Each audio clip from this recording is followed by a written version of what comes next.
Solena and Grand Cru Estates here in Yamhill, Oregon. Correct. Winemaker, forklift driver, janitor. Small wineries, we tend to do it all.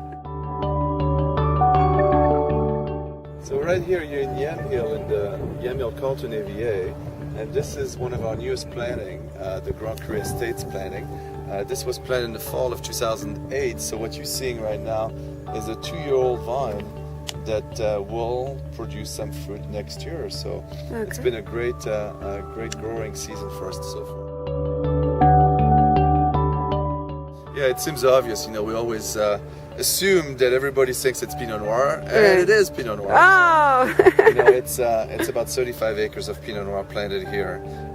We have planted a little bit of Chardonnay as well, but obviously the great majority of the fruit is Pinot Noir.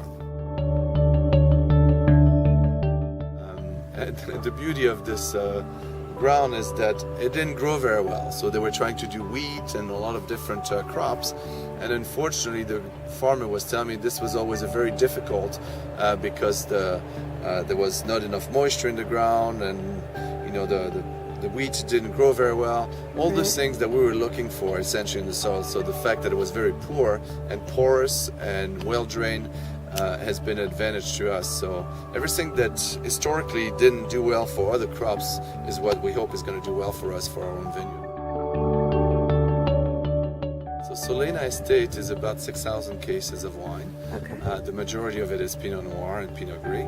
And then we make very, very small amounts of warm climate variety that obviously we don't grow here, but we have some beautiful partnerships in between some vineyard owners and ourselves from Southern Oregon and Eastern Washington.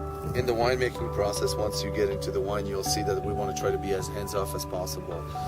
As far as the vineyard, which is the most important, we are farming everything in the most organically friendly way. In fact, the top of our property at this point is Demeter certified, so we're also going to its biodynamic farming, which has been a wonderful journey. So I'm very conscientious of nurturing the life of the soil and making sure that the microorganisms in the soil are being not only kept alive but promoted. And so we use green manure, which means that we seed this field every single fall. We till it in the spring. We have systematically used compost on a yearly basis. We make our own compost, and obviously have added a lot of different preparation teas and so on to make sure that, again, the soil is being nurtured, is being enhanced, and so on. So that's a very important part of what we do. It started with the birth of our daughter, actually. Our daughter, Solena, the winery's named after our daughter, was born in March 1st of 2001. And after having her, I decided that I didn't want to go back and work for another company. And so I wanted to keep my hands wet in the wine business.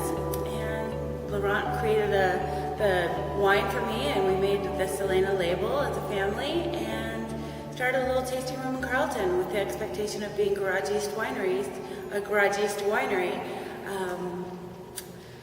which changed very rapidly into a much bigger project. So, Right. Our daughter is 9, so we have an easy way to judge. So it's just been about 8.5 years. Right. Oh, that's a wonderful thing. Good way to gauge it. I had no idea what that would do to her ego when we did that, but she loves it. Yeah. That's wonderful. That's perfect. Something about when you got married, that there are some people who register for dishes and for some, but not you two. No. What did you register for? Well, Laurent and I both had complete households full of silverware. So we decided that when we were having a glass of wine, we decided, that we should register, but for vines. And we kind of thought it was a funny concept. And then the next day we said, absolutely, let's do that. So we've been very fortunate that our families have given us the gift of vines, which created the Domaine Danielle Laurent vineyard site. And it's been the gift that keeps on giving. So.